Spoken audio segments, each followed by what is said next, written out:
sure that those cookies are kicking in. I'm honored to present our highest recognition of an undergraduate brother, which is an award named to honor Jinx Robertson, a 1970 initiate. Before I introduce our recipient, let me say a few words about the award's namesake. The late Jinx Robertson served as an advisor to my chapter at Virginia Tech, and while I didn't have the privilege of knowing him personally, I was always intrigued to learn his favorite quote, which is the creed by which he lived his life. It's not what he has, nor even what he does, that directly expresses the worth of a man, but who he is. Jinx Robertson dedicated himself to Pike. He spent his professional career at Virginia Tech and served as the Epsilon chapter advisor for 17 years. He became more than an advisor. To most brothers, he was a valued, personal mentor. However, sadly, in the mid-1980s, Jinx died at the young age of just 53 when he was struck and killed by a drunk driver one evening while approaching our chapter house. In tribute and honor to all that Jinx was, the Robertson Most Outstanding Undergraduate Award was later endowed by alums from the Epsilon chapter. Every year, an exceptional group of young men are nominated, making it extremely difficult to single a single recipient among them. So please join me in first congratulating the two men who placed as runners-up in this year's selection. They are Albert Brandon Burrow, South Carolina, Xi chapter, Rodolfo Enrique Villejas, Florida, Alpha Eta chapter.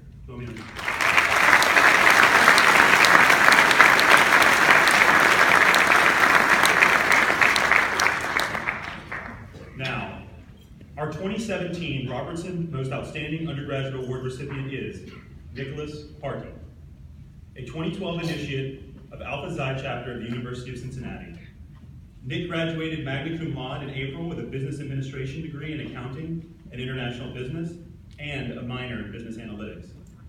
Nick served Alpha Xi both as chapter president and recruitment chair. This year, his brothers voted him Pike of the Year. He received the Cedric Vogel Award from the local college education and charitable foundation. He was named IFC President of the Year in 2016 and also served in the Homecoming Board. In other activities at UC, Nick was selected among 25 freshmen to participate in the highly prestigious and competitive Lindner Honors Plus program. He was inducted into honor societies including Sigma Sigma, Men of Metro, Phi Rho Chi, and the Order of Omega. He served as a campus ambassador for 5 years, as an SGA senator and vice president, and on the university's bicentennial commission. His service activities are equally impressive and comprehensive. Big Brothers, Big Sisters, Isabella County Soup Kitchen, Matthew 25 Ministries, Cincinnati Dance Marathon for St. Jude, Cycle for Life, Relay for Life, Give Back Cincinnati, Accounting for Kids, Adopt a Family, and several other charitable and foundation events focused on the fight against cancer, as well as supporting the Red Cross. Internationally, Nick led a project team of 7 to Nicaragua to provide drinking water to a small village. Here stateside, he also traveled to New Orleans to rebuild houses in the 9th Ward and volunteered for a horse animal shelter. Nick has begun his professional career with IBM and currently resides in New York City. I've had a chance to get to know this man here. He's a scholar, a leader, an athlete, a gentleman, passionate about service, loyal to his faith, and a true Pike. Remember Jinx Robertson's quote from earlier. It's not what he has, nor even what he does, that directly expresses the worth of a man, but who he is. And no true words better describe our 2017 Robertson Most Outstanding Undergraduate Award recipient. So join me in congratulating Nick Partie as I present him this award and a check for $2,500 from our Pike Foundation.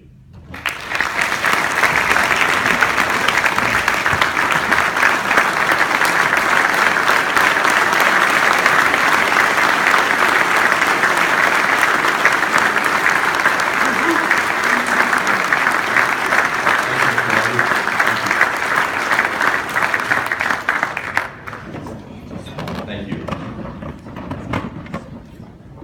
Good afternoon, ladies and gentlemen. I'd like to express my sincerest gratitude to the members of the Scholarship Selection Committee, the Pike Foundation Board of Trustees, devoted alumni, Memphis headquarters staff, especially Jimmy Stalker, the Brothers of the Alpha Psi chapter in Cincinnati, most importantly, my incredibly supportive family. It is an honor to receive the Robertson Most Outstanding Undergraduate Award. I'm excited to have this opportunity to share my Pike experience with all of you. If you're expecting an impressive story about someone who beat all odds or plans to advance at some point in some top-tier academic institution, sorry, but you're not going to get that from me today. I am really just a very normal, average fraternity guy with perhaps one quality that makes me stand out, and that quality is a deep passion for improving the lives of others, particularly the younger guys and brothers of this great fraternity. Having grown up with a large family nestled in the heart of Michigan, my decision to go to school in Cincinnati, Ohio was not a natural one. Fortunately, the opportunity to step out of my comfort zone was presented by a fellow Pike brother, Kyle Quinn, who I went to high school with, and moved to Cincinnati after his father relocated under Brian Kelly's coaching staff. For those of you who follow college sports, you may recall this step in Coach Kelly's career. Kyle Quinn is actually here with us today and should know he's made a huge impact, and he's the first one who introduced me to Pike. Thank you, Kyle. It was actually during the summer of my junior year of high school, I went down to Cincinnati and visited Kyle. He took me over to the Pike House. The summer pool was intact, recruitment was underway. There were some other details I'll spare you for the sake of not having this word rescinded. But needless to say, I had a fantastic time with the guys. Upon admission to UC, I was still skeptical about joining a fraternity. Between the financial obligation and social commitment, my decision was not an easy one. However, the leadership development offered through Alpha Psi stood out among the other chapters on campus, and the demographic of the guys did not represent the frat mentality often seen in movies or social media. Although somehow a guy named Donnie Brummer, I know the Cincinnati guys know him, seemed to slip through the cracks. He's the one who runs our campus barstool account, just to give you an idea, but that's beside the point. Long story short, I placed trust in the process and decided to accept my bid. When I arrived in Cincinnati, I maintained close ties to my home in Michigan. I had just broken up with my high school girlfriend. A very close family member had recently experienced a bad car accident, leading to a period of mental illness and severe paranoia. My grandfather was battling an uphill fight with cancer. Through the pledging process, I found the deep and lasting friendships that allowed me to share these emotions I had been accustomed to bottling up. Many of the wounds were reopened when my grandfather ultimately lost his battle. Without family in Cincinnati to mourn with, I again turned to my pledge class and vividly remember being overwhelmed with joy when at the funeral, I looked across the room filled with family and friends and saw a pledge brother. After just 2 months of knowing this guy, he traveled 6.5 hours to support me. It just so happens, again, probably not so coincidentally, that Jack Johnson is here with us today as well. He's a man, a heck of a good friend. Pike was already giving me so much, and I could not leave it unreciprocated. I quickly discovered that there was no turning Greek life on or off. It was just simply a cornerstone of everything else on campus. With 4 years ahead of me, I had to figure out where my time would be best spent. Ultimately, I decided to stay active on campus, but felt the most direct value could be added through Pike leadership, by investing time in others and building those bonds we often refer to as Pikes. In my chapter, this first meant alumni relations chairman, then recruitment, and eventually SMC. As I developed trust among the brothers, it was apparent others had struggled with many of the challenges I faced as a freshman. Prior to running for president, brother actually shared the suicide note he wrote the night before meeting one of the guys who invited him over for a rush event. It was a decision to join Pike that ultimately changed his course after being rejected from the School of Nursing. He leveraged the support system, improved his grades, joined the men's cheerleading team, was accepted into the nursing school the following year. He recently started full-time at Cincinnati Children's Hospital.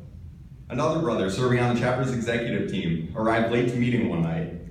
I noticed lacerations on his right arm and a lack of enthusiasm that would traditionally light up the room when he walked in. With a bit of consolation, he disclosed family issues between his sister and parents, leaving him with what seemed to be the only escape. His emotions resonated. Through a village of support, he overcame the struggles and then went on to be tapped into the university's highest honorary. He was then selected as one of 5 men on homecoming board, graduated summa cum laude, and recently was the campaign manager for one of the candidates in Cincinnati's mayoral race. These are just 2 of the many examples of guys relying on brotherhood to get them through trying times. It was never forced nor planned, and they'll be the first ones to tell you that it was simply shooting ball in the parking lot randomly deciding to go to a Cincinnati Cyclones game on a Wednesday night for dollar beers, or making one of the diviest bars, Daniel's Pub, a regular stop for the guys, all simply to enjoy each other's company. While it's easy for me to champion such experiences as a direct beneficiary of the strong brotherhood, this is not at all a shared sentiment among the masses. Just recently, Greek Mel's life was taken at Penn State. This story flashed across every network and platform, viewed by Greeks and non-Greeks. Unfortunately, most college students have not participated in Greek life, and the threat on its existence continues to grow. Much of the negative press is warranted, while stories like mine and the brothers previously mentioned rarely make mainstream news. It is our obligation to champion the benefits of a proper Greek experience by living out the ideals of a true Pike, both in college and our adult life, to shield our chapters from such tragedies in the future. Pike gave me the support I needed during my earlier years, and I did what I could to settle a seemingly unpayable debt. Yet Alpha Xi continued giving more and more throughout that process. With opportunities to help brothers with their struggles, my passion for the fraternity grew deeper. Pike remains a highlight of my conversations with friends and family back home, and the meeting place when visiting Cincinnati. I encourage all of you to take a similar view of our great fraternity and mold these young men into better individuals, keeping these strong bonds at the forefront of all you do, and not succumbing to the nonsense that will result in our fraternity's extinction. There is no priority greater than investing everything in the family that shaped all of us and our closest friends. No matter the time or the commitment, I owe a great deal to this fraternity and will forever be indebted to Pi Kappa Alpha. Thank you.